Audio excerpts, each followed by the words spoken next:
Question of the week. What did you think of this year's Money in the Bank Premium Live event? Let me know down in the comments below. Without further ado, let's get into the show.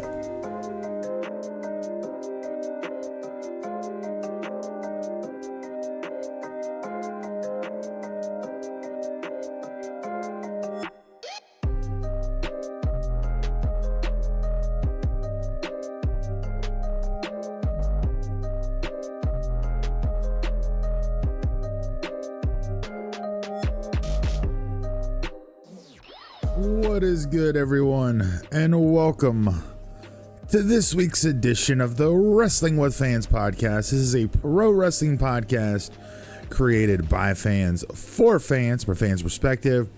My name is Kyle. This is episode 237, the Money in the Bank review. Roman gets pinned.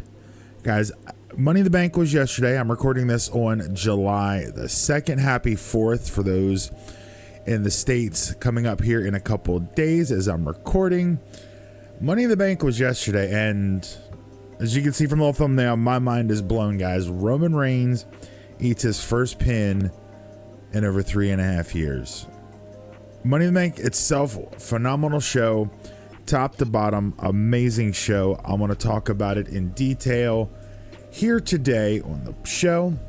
As you can see, got a little bit of a new look because for those that aren't aware, do this real quick, but as you can see, as I turn that off, the office is pretty much no more. Our little one should be here any day now, and the office / podcast studio is now turning into the baby's room. So I don't know what the future look of the show is going to be, but this is probably going to be one of the last shows I record here in this current office. But I thought I'd just show this off. Pretty much everything is down off the walls except for my takers and canes. Everything up here is off, everything off the wall. So transitioning into a new era here in the Wrestling with Fans household. But let's put that back up because it looks really cool. I'm really excited. But yeah, we're going to talk about Money in the Bank. Again, phenomenal show, top to bottom. And can I just say, off the top here as well,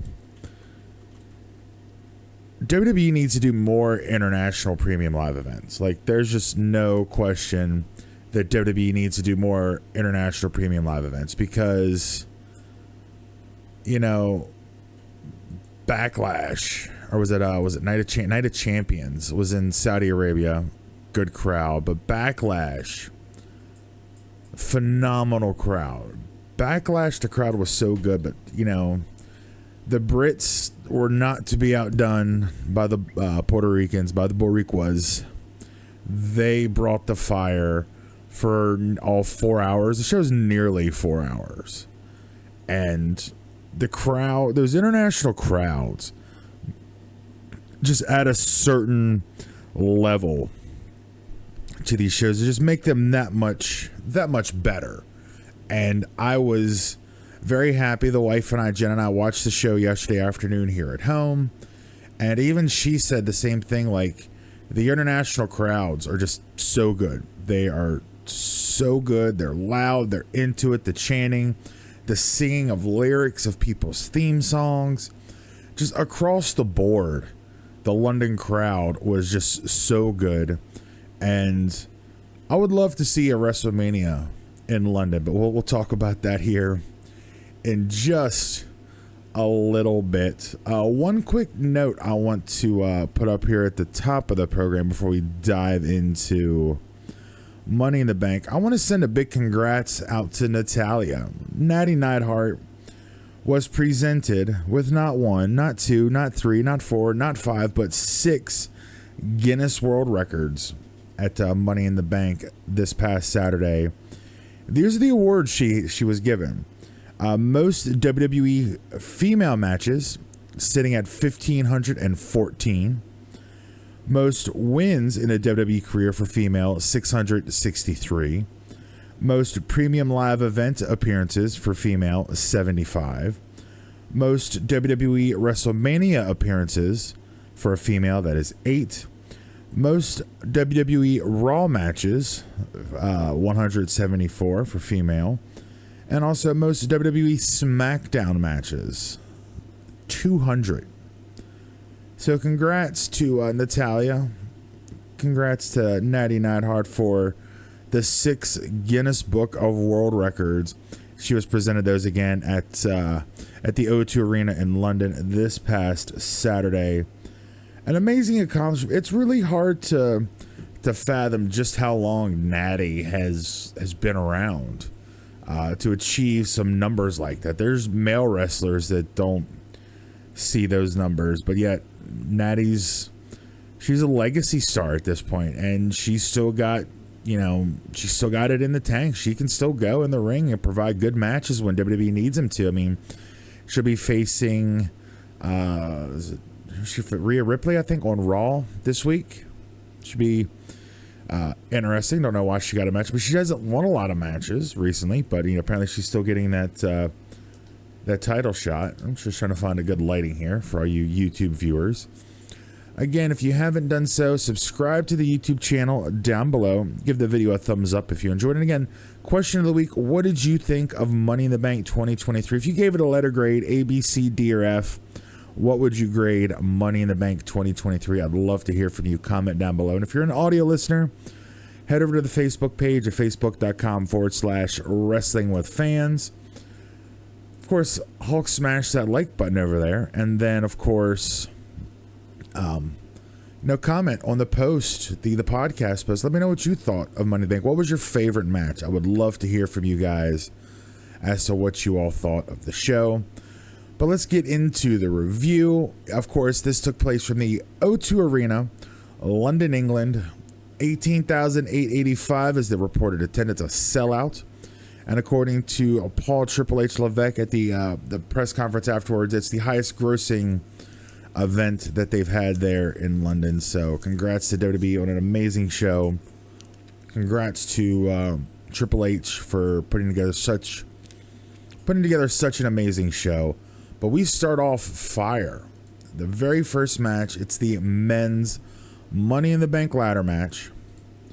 They start off, with a great opener. The match goes 20 minutes, 25 seconds. It's Shinsuke Nakamura, Santos Escobar, Ricochet, Butch, Damian Priest, Logan Paul, and say it with me, L.A. Knight. Yeah. And LA Knight was so over. Probably the largest pops of the night as far as entrances. I mean, I think the loudest pop of the night came during the ending of the main event, but we'll talk about that here in a little bit. But he was over. The crowd was into him. Logan Paul is over, but he was getting such good heat. Great heel. And I thought they did the match good, starting off where the other 6 competitors quickly jumped Logan Paul to kind of set the tone for the match. That they knew what was going on. They kind of knew like Logan's gonna get this heat. They all just jump him early because they just set it up right. Like it was so good right there at the start. So many crazy moves. The first one we'll talk about is when Ricochet dove. They had a ladder set up, and then he dives through the A of the ladder, between the ladder and the top rope, just absolutely insane that he was able to pull this off, dive to the outside. Logan Paul hit the frog splash onto Priest onto a ladder. Butch and Nakamura start going at it back and forth with Santos Escobar. Ricochet gets involved. He hits that springboard 450 splash, and I just gotta say, they had the ladder, the ladder bridge, which they did it in both matches, and they did it in the exact same way, which I thought was a little weird. I mean, you can just set up a ladder bridge. Who cares that it's a missed, ram spot?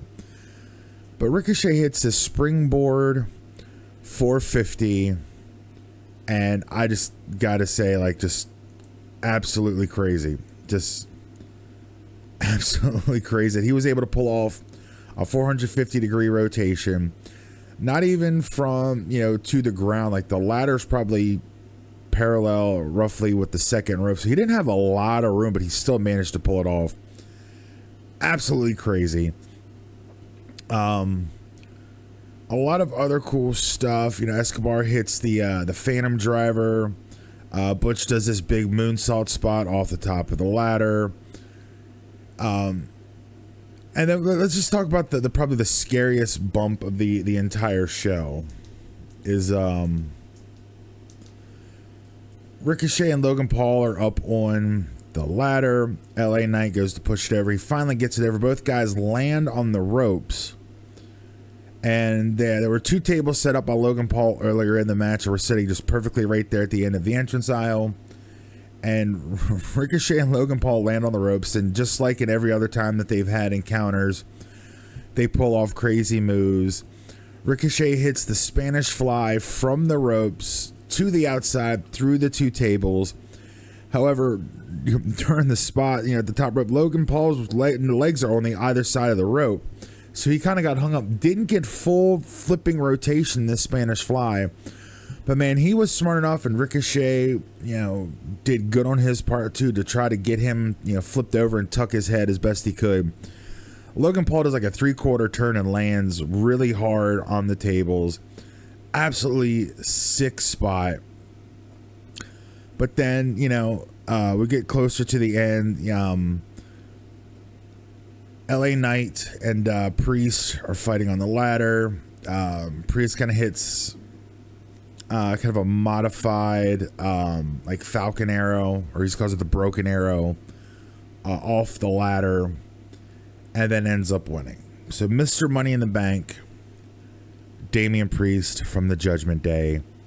Now, I think it is a smart decision because I think there's a lot of storylines you can play out of it, and it does come into play later on in the event during the Seth freaking Rollins and Finn Balor match, which we'll talk about. But I think, they've already kind of sown a little bit of seeds of dissension within the Judgment Day in the last, month or so. So I think having Priest come out on top, winning the Money in the Bank, is smart. Triple H knows what he has in Damian Priest. He pushed him hard and fast in NXT. And I think with Triple H in charge of creative, depending on who you want to ask on that particular day, I think, they're going to need to pull the trigger on Damian Priest soon if they're going to do anything with him. I'm not saying he's going to cash in and win, but you need to kind of elevate him up to that next level because I think he's getting a little older. He's like around 40, a little over 40, I believe. Let me look at his age. Let's see. Damian Priest is 40. He turns 41 in September. So he's getting up there. And again, I'm not saying he's old, but as far as he's older in the grand scheme of, WWE roster and whatnot. So if they're going to do something with him, they should probably do it here soon. At least that would be my take on it.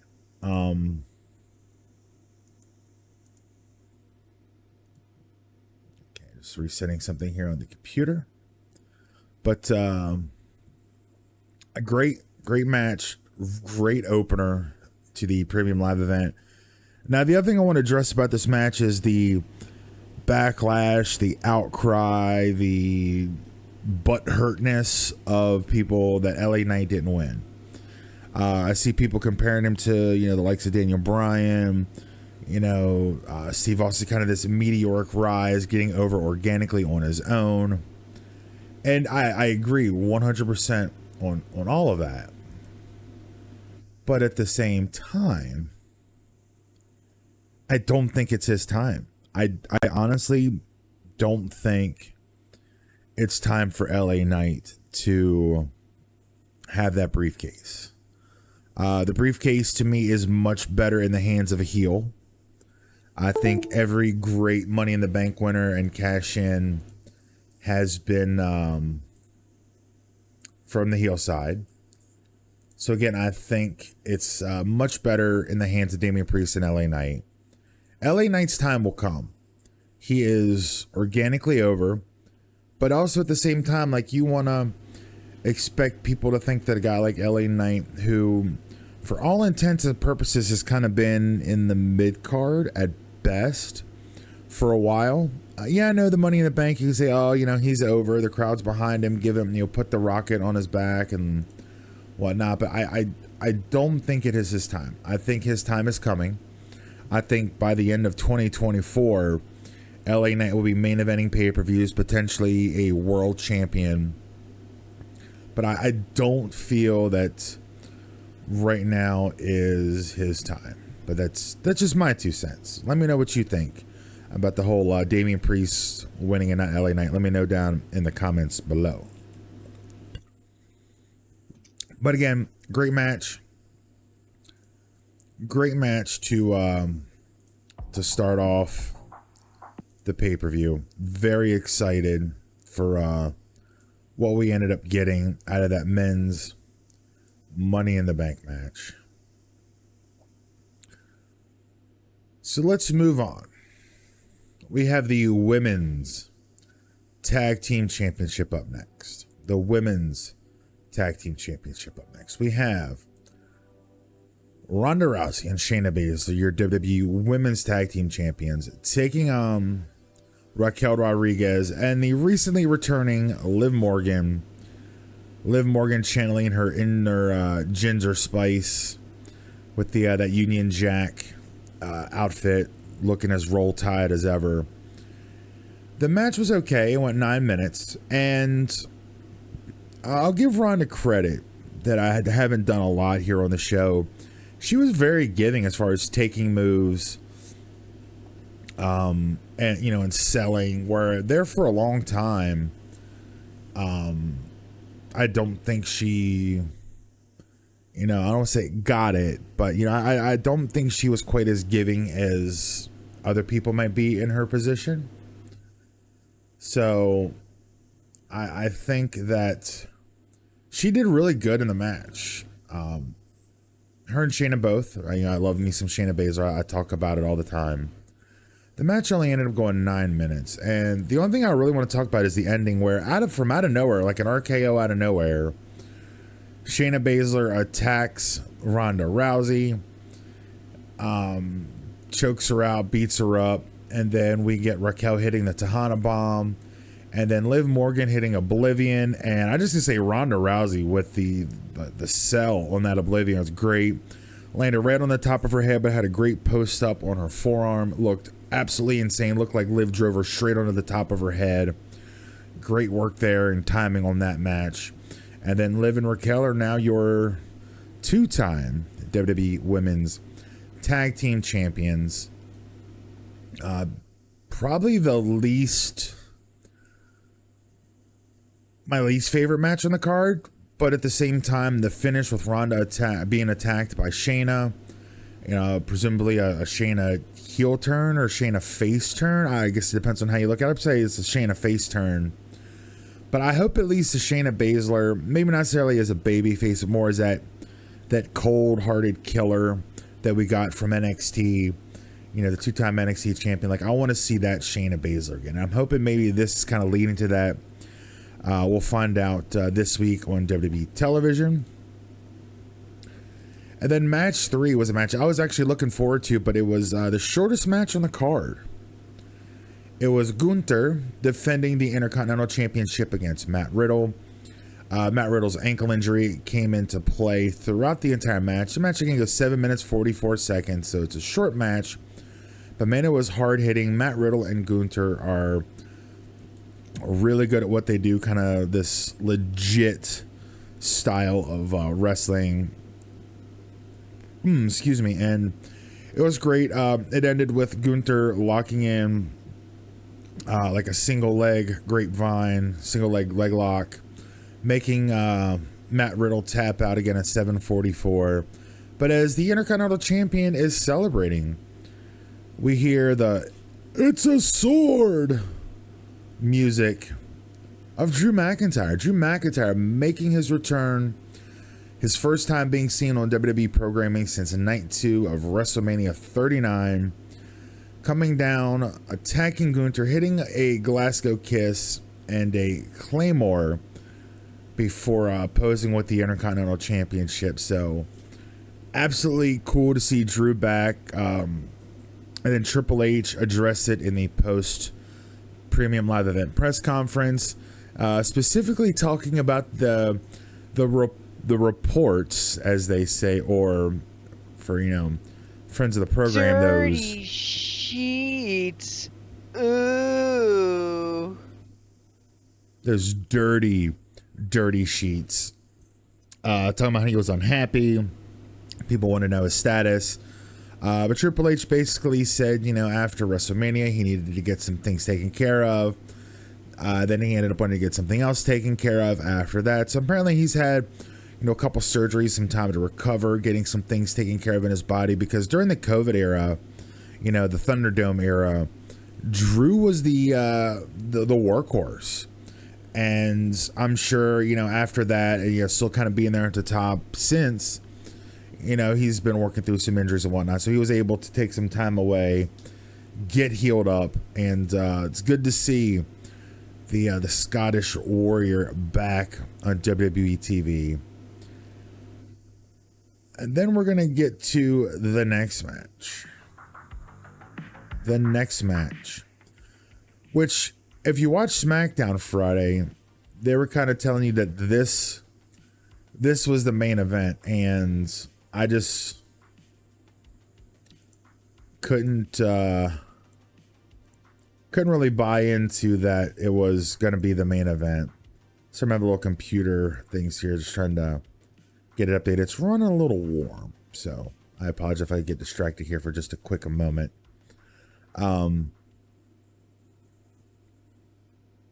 They're talking like this is going to be the main event, and I kind of get it because Cody's arguably the most over person in the entire company, and they spent a lot of TV time on this match in the build for this match, but I just can't see them making this the main event, and obviously it wasn't. It was match number 4. It goes just over 8.5 minutes. Cody picking up the win after hitting the Cody Cutter and then the Crossroads. This was basically a Monday Night Raw match. I don't know why it really needed to be on Money in the Bank. They could have had this match on Raw and nobody would have batted an eyelash at it. But it was awesome to hear not only the whoa in Cody's theme song, but the London crowd was singing the lyrics to Kingdom as loud as the music was playing in the arena, and I thought that was such a cool touch. Really awesome. Of course, he has a long celebration at the end, so he can hit both woes at the during his theme song there at the end of the match as well. But let's talk about the big giant elephant in the room, because up next we get an absolute crazy surprise, because the GOAT himself, John Cena, makes his return to the company. The first time he's been seen since night 1 of WrestleMania 39, when he losing effort to Austin Theory. And he cut a really cool promo talking about wanting to bring WrestleMania to London, putting over the London crowd, and it was just a great promo. Got the crowd even more fired up than they already were. I mean, it's crazy that they had energy throughout the entire show, and this might have been one of the highest points of the entire premium live event. But then he gets interrupted by none other than Grayson Waller, and we get an impromptu Grayson Waller effect here in the middle of Money in the Bank, where Grayson then talks about the WrestleMania show coming to Sydney as opposed to London. And of course, he ends up attacking Cena from behind as he goes to leave. Cena then hits an AA, sends the crowd home happy, so to speak. But a really fun segment. Really good to see John Cena back in a WWE ring. Hopefully we'll see him in a match before the end of the year. It'd be nice if you got another match or two, and maybe something at SummerSlam with Grayson Waller would be really cool. Or maybe down the road as part of a Survivor Series match. Who knows? A lot of stuff left to come in the rest of 2023. Moving on to match number 5. And these last 3 matches were probably the best 3 matches of the entire night. And in the 5th spot, we get the women's Money in the Bank ladder match. You have Zelina Vega, Becky Lynch, Bayley, Io Sky, Trish Stratus, and Zoe Stark. The match goes just over 18 minutes, and I gotta say, as impressed as I was with the men, I was even more so impressed with the women. This match was absolutely great, beginning to end. Every single woman in this match laid it all on the line. And the cool thing was there was a lot of story because you had the Io and Bayley damage control kind of subplot to the match. You had the Trish and Becky and Zoe Stark subplot in the match. You have, Zelina Vega being the perpetual underdog. That story going throughout the entire match. So many little minute interweaving stories were being told at the same time throughout this match. And I think that just elevated a little bit higher than the men for me. This was my second favorite match. Like, the main event is my favorite match, and I'll talk about that in more detail here in just a little bit. But I just love, when Trish and Zoe ended up getting, we'll just move to the later on in the match, but Trish and Zoe get out the handcuffs, get one on Becky, and then I'm thinking this is how someone's gonna win. They're gonna handcuff Becky to the rope or something. She's not gonna be able to get up, and then someone's gonna climb up and win. But it never turned out to be that way. Io Sky hit that crazy moonsault, and if you notice in the replay, they positioned Trish at the bottom of the ladder to hold it steady for her, which is very subtle. And even if you could see it in the crowd, it didn't really look much because she was just kind of like laying there draped over the ladder. Very nice positioning by Trish. Great way to set that up to be, safer for Io to hit that giant moonsault. Let's see. Becky hit the manhandle slam onto Trish from the announce table to a ladder bridge between the table and the ring, which I thought was pretty cool. So many cool moments. But we get to the finish. Looks like Io's gonna win. And then Bayley comes up from out of nowhere, pushes the ladder over, but I don't think Io knew that Bayley had pushed the ladder over, and the announcers played into that. Now, I think that's going to play into things going forward afterwards. But then Bayley and then Becky comes in, and Bayley and Becky are going back and forth. Io gets back involved again, and while Bayley and Becky are kind of hanging with their arms through the rungs of the ladder, Io, the genius of this guy and the genius of the match, handcuffs Becky to Bayley, where their arms are through the ladder rung, so they're kind of attached there, and ends up climbing over her own tag team partner Bayley, ascending the ladder, grabbing the briefcase. Io Sky winning the women's Money in the Bank briefcase. Again, the match goes a shade over 18 minutes. And I thought it was a genius ending. I loved the ending to the match. I'm really excited to find out who produced this and the other matches as well, because I think that whoever the producers were for these matches did an amazing job. Again, top to bottom, every match was really, really good. The women's match, just so amazing. And then we get the penultimate match. It is for the WWE World Heavyweight Championship. Seth freaking Rollins defending against Finn Balor of the Judgment Day. The match goes 12 and a half minutes.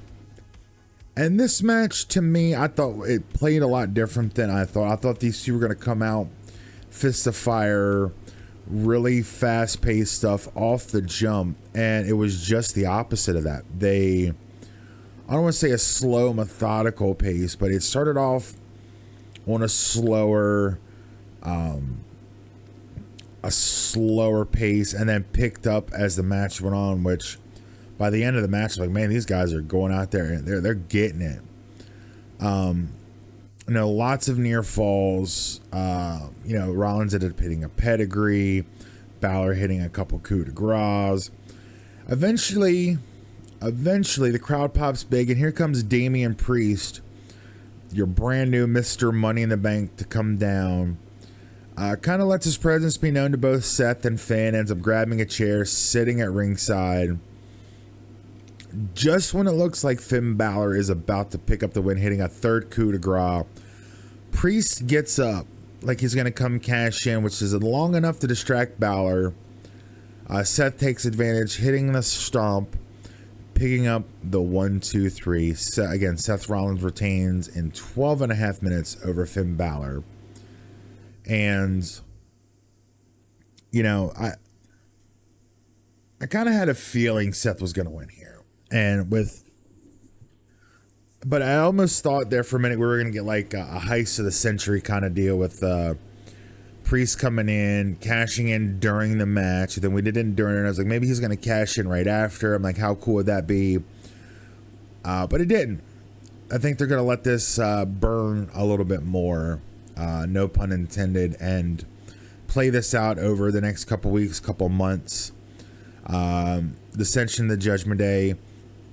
You know, a lot of people have talked about JD McDonough joining the Judgment Day. I think this would be a good opportunity for Priest to go solo, maybe bring in JD McDonough. They've already kind of teased that a few times on television. So I'm looking forward to seeing what exactly is next in store for the Judgment Day, because there for the longest time it was focused on Rhea and Dom, and now Balor. Priest has kind of been on the back burner, and he had that big match at Backlash against Bad Bunny. But I think they're finally, I'm going to say pull the trigger, but they're kind of bumping him up another tier here, putting the briefcase on Damian Priest. And I think it's going to lead to some good stories, some inner turmoil of the Judgment Day. And I'm really excited to see where it goes. So again, I get why people were upset with, LA Knight not winning, but I think storyline and what they can tell going forward, I think Priest is the right call, especially with what happened in the World Heavyweight title match. But before we get into talking about the main event, which, my God, was that just chef's kiss perfect, let's take a quick pause for the calls. The best way to support this program is by following us across social medias, and you can do so by checking out this video right here. We'll be right back. Interrupt myself here for a quick moment. First off, thank you for checking out Wrestling with Fans here on YouTube. If you're enjoying what you see, make sure to leave a big old thumbs up and click that subscribe button down below. The other ways you can help support the show is to follow us across all of our other social medias. Check us out, facebook.com/Wrestling with Fans. Hulk smash that like button to keep up to date with everything going on here with Wrestling with Fans. Or you can follow us on Instagram and TikTok at Wrestling with Fans. Check us out on the web at WrestlingWithFans.com. New audio shows go up every single Sunday at midnight. Or you can take us on the go and download us to your favorite podcast, the listening device. You can get us wherever you get your podcast fix. Just search Wrestling with Fans Podcast. We are on all the major platforms: Apple, Google, Spotify, iHeartRadio, Stitcher. Wherever you get your podcast fix, you can find Wrestling with Fans. Last but certainly not least, comments, questions, feedback, topics you want covered on the show, shoot me an email, wwfshow@gmail.com. Again, that's wwfshow@gmail.com. Links to everything are down in the video description and down below, so make sure you check that out. Without further ado, back to the show. All right, as we come back in here, getting ready to talk about the big main event, the Bloodline Civil War. Now, I'm going to preface my review of this match with something I saw on TikTok yesterday before the show. It was yesterday, or was it this morning? I can't remember. It was either yesterday or this morning. It was an interview that Chris Van Vliet did with everybody's favorite wrestling prognosticator and journalist, Uncle Dave Meltzer from the Wrestling Observer. Now, in this TikTok, in this little snippet of the interview that I got to see, Dave is talking about the differences between New Japan and WWE. Now, with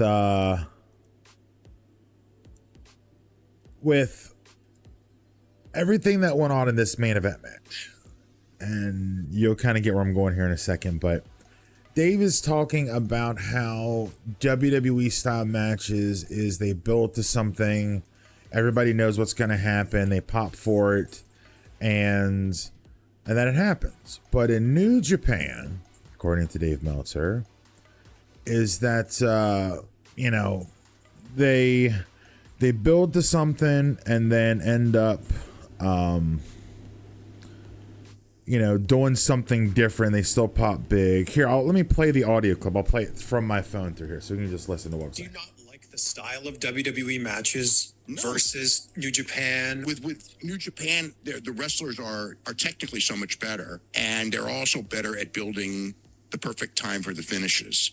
They wrestle a very different style, and right?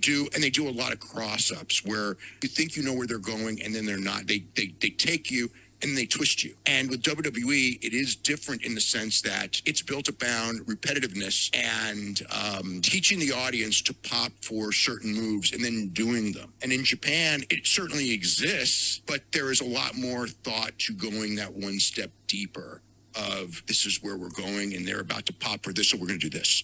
And then they're going to pop even bigger. Do you not? Now, if you're paying attention, that is what everybody probably thought. Even I thought at one point during this main event match. Now, of course, the main event is the Bloodline Civil War match. Roman Reigns and Solo Sikoa, accompanied by the wise man himself, Paul Heyman, taking on Jimmy and Jay, the Usos. This match, and I've seen a lot of people talk about it, and I love watching all the reactions of the finish on TikTok. I just wish I would record it myself because my jaw was on the floor. The match goes 32 minutes and 5 seconds, so just over 32 minutes. Longer than any other match by a long shot. And for a 32-minute match, this match did not feel like 32 minutes. The first 5 or 6 minutes of it felt like it took an hour, but once the match got going, it just flew by, and it was great storytelling by all involved. My only assumption is Michael Hayes was involved with producing this match. Just my assumption. Usually Michael Hayes does these main events, and I'm sure Paul Heyman had a lot of input as well. But the match, like, it started off, excuse me, a little slow. Solo overpowering Jimmy. The Usos kind of get a little offense in. Sikoa tags in Reigns. Reigns and Jay finally tie up. Reigns getting the upper hand. Jay ends up doing a suicide dive out on the outside onto Solo Sikoa. Then he goes for another one on Reigns, but ends up catching like a Superman punch midair as he's going through the ropes. Reigns hits another Superman punch, playing into the crowd. Jimmy, tagging himself in a blind tag, hitting the double spear on Reigns, but Solo Sikoa with the save. And I just gotta say real quick off of that, Solo Sikoa's timing throughout this match was absolutely amazing. The save after the double spear, because Reigns wasn't kicking out. Like, there's just no way. He had to know that Solo had to be there to break it up, or the match would have been over, 10 minutes early. And then the other one, when they were going for the hot tag, at one point, Solo was on the outside. I want to say it was Jay was trying to tag Jimmy in. I believe it could be the opposite way around. Hate mail in the comments below. Right as he's diving for that hot tag, Solo swiped out Jimmy's legs. I'm going to say it was Jimmy on the outside. Jay was trying to get the hot tag. Hit Jimmy's legs and knocks him off the apron right as Jay's diving. I mean, he only missed him by a couple inches. Timing was perfect. Solo has such great timing and ring awareness, even at such a young age, and has little ring experience he has compared to the other three men in this match. He is still, for all intents and purposes, the rookie out of all the four men in this match, and his timing and his ring awareness was top notch throughout the entire match. Very impressed by Solo Sikoa, even more than I already had been before. I thought he was absolutely amazing.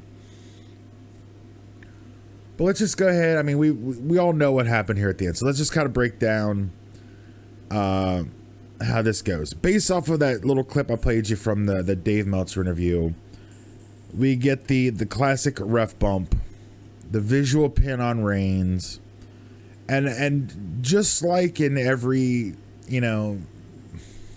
basically for every Roman Reigns match is the same.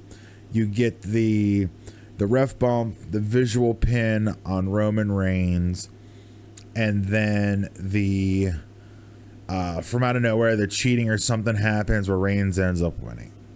And that is what they were starting to set up. And that's, as soon as the ref went down, I'm like, oh, here we go. Like that it's just wash, rinse, repeat on this formula of these Roman Reigns matches, which is fine because it's worked. But they've conditioned us to believe that once that ref bump happened, that's it.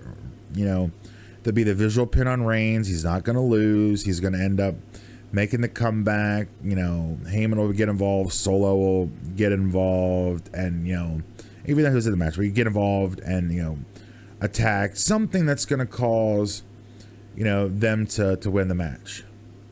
But that didn't happen. That did not happen.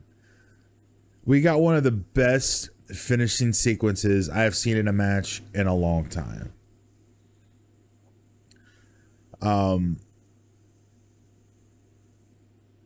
We get that cool little thing where Jay hit a super kick on Roman.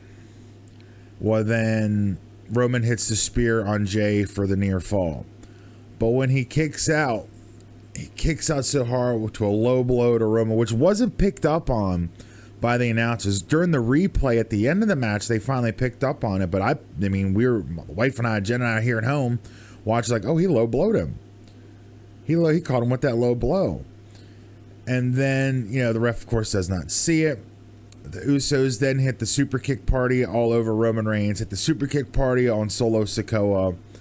And then we get the big frog splash, followed by the 1, 2, 3. Jey Uso, the first man to pin Roman Reigns since December of 2019 at TLC, where Roman Reigns got pinned by Baron Corbin in a TLC match. 3.5 years since Roman Reigns has taken a pinfall loss, where his shoulders have been pinned 1, 2, 3. 3.5 years. And the best part is, and I didn't find this out till this morning, which I'm glad I didn't record before, that finishing sequence was the exact same setup as the first time that Roman ate a pinfall in WWE back in 2013. I believe it was, I think a Survivor Series kind of deal where you had like the Usos and Daniel Bryan and things like that, where Jimmy tags in Jay, he crouches in the corner, Jay goes up, hits the big splash, pins him 1, 2, 3. So playing into that nearly 10 years later, Jay getting another pinfall over Roman. The crowd absolutely exploded. And again, for the last 3+ years, this bloodline story has been the best thing in all of wrestling. It is arguably the best storyline in wrestling history. Arguably. There's, you know, Austin McMahon's probably still number one, but by the end of this bloodline saga, whenever that is, it could go down as the greatest storyline in wrestling history. Now, let's put it in, you know, the Austin McMahon stuff, Rock and Austin and their trilogy stuff, anything with the DX, I Did It for the Rock. I'm kidding on that one, of course. You know, so many great stories, you know, over the years. And that's just WWE. There's stuff I'm missing from, like, you know, NWA, WCW stuff that, but just as far as WWE, even like the Mega Power stuff, like, it is so good. And the fact they've been able to continue the story going. Yes, it's gotten stagnant at times. There's a few times post WrestleMania where I thought it got a little stale, but they've still found ways to keep it going. And when it's all said and done, this will probably go down as the best storyline in wrestling history, even more so than Austin McMahon. And that has been such a great story, you know, back in the Attitude Era. But this is such a great finish, a shocking finish. Again, the first pinfall loss Roman Reigns has had in 3.5 years. And WWE, you know, every premium live event this year has just been fire. They have knocked it out of the park on almost every show. Night 2 of WrestleMania is probably the weakest of the premium live events, you know, in 2023, and it was still a great show. But easily the weakest. But this, I think, even tops Backlash. And again, the London crowd. Hats off to the London crowd if you were there. Just amazing job. You guys were amazing on Friday during SmackDown. You're even better on Saturday during Money in the Bank. This is an A+ show. A+ show. Don't at me. It's an A+ show. But if you were to grade it, sound off in the comments below. What would you grade this year's Money in the Bank pay-per-view? Because it was just great, top to bottom. Great show. It was well paced. Because at first I thought the show started at 2, and it's like 5:30, right after the Seth and Balor match, or right before the Seth and Balor match, whatever time that came up. I'm like, damn, this show's already gone on 3.5 hours, and there's still 2 more matches left. And Life's like, no, it started at 3. I'm like, oh wow, it went by. It was well paced throughout the entire event. It was about as flawless as you could get for pacing. Like the show went like 3.5, nearly 4 hours, and it did not feel like it at all. It was just great. I cannot give any more praise. And here, hats off to WWE for that one. I'll even take the headphones off to give a hats off for that one. But the show was just absolutely amazing. I just can't really say enough nice things about it. But that's where we're gonna end the Money in the Bank review. Again, I give it an A. Let me know what you think. Let me know what you think of the Money in the Bank winners. I'd love to get your opinions. Sound off in the comments below, or comment on the Facebook post when the show goes live on Monday morning. So let's take a quick pause for some social media plugs yet again here at the end of the program. And then I got one last tidbit to talk about, and then we're going to wrap this bad boy up. So just stay tuned. We will be back here in just a minute. It's Wrestling with Fans. Here for a quick moment. First off, thank you for checking out Wrestling with Fans here on YouTube. If you're enjoying what you see, make sure to leave a big old thumbs up and click that subscribe button down below. The other ways you can help support the show is to follow us across all of our other social medias. Check us out, facebook.com/Wrestling with Fans. Hulk smash that like button to keep up to date with everything going on here with Wrestling with Fans. Or you can follow us on Instagram and TikTok at Wrestling with Fans. Check us out on the web at WrestlingWithFans.com. New audio shows go up every single Sunday at midnight. Or you can take us on the go, download us to your favorite podcast, the listening device. You can get us wherever you get your podcast fix. Just search Wrestling with Fans Podcast.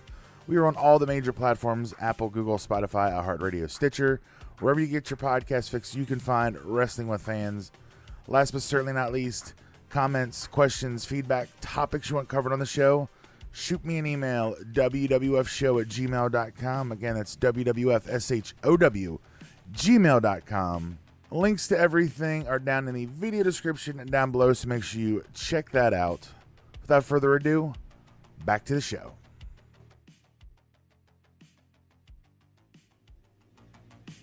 All right, as we come back in here one final time here in the studio. Again, for those who may missed it early on, as you can see, the Wrestling with Fans studio is basically no more. We are converting into our little girl's room, who should be here any day now. Any day now. So we're getting ready to convert this to the baby's room. So I don't know what the future holds as far as the look of Wrestling with Fans, but I can just tell you one thing. The show's not going anywhere. It has been very sporadic over the last couple months, just with some things going on here with the baby coming and things around the house. It's been very chaotic here in the Wrestling with Fan podcast estates. At least that's just kind of the name I'm giving it off the top of my head here in the home. But yeah, still going to be doing the show. It may be sporadic at times as we deal with the new addition to the family, but I definitely had to get in here and do this Money in the Bank review. It was such a good show. The wife loved it.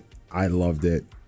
Let me know what you thought. Again, down in the comments, let me know what you thought. What would you grade Money in the Bank 2023? But I'm going to try to get throughout this holiday weekend, put some shows in the can, so that way I don't go another month without posting a show. I apologize for that. So thank you for sticking around, and those that still listen to the show. A lot of things that I want to do, but unfortunately life kind of gets in the way at times, especially with the newborn coming. So still going to work to put content out. Still going to try to break this up into clips for maybe some TikToks or some YouTube shorts, things like that. But again, thank you all for the support over the last 5+ years. The best way to support the show, I mean, you can do it monetarily if you so choose. You can go to WrestlingWithFans.com and you can do a donation through there. But the best way, the free way to do it, is just by following on social media, subscribing to the YouTube channel, following and liking on Facebook, and across all social medias, guys. So that's all that I have for this week. it's nice to get back in front of the camera, in front of the cell phone. And I got this cool little fancy digital background here, but I'm very glad to be back recording shows. And I'll see you again real soon. Not as long as the last time I said that, but we'll see you again real soon. But thank you all so much for watching. Thank you all so much for listening. Once again, my name is Kyle, and I'll see you next time right here on Wrestling.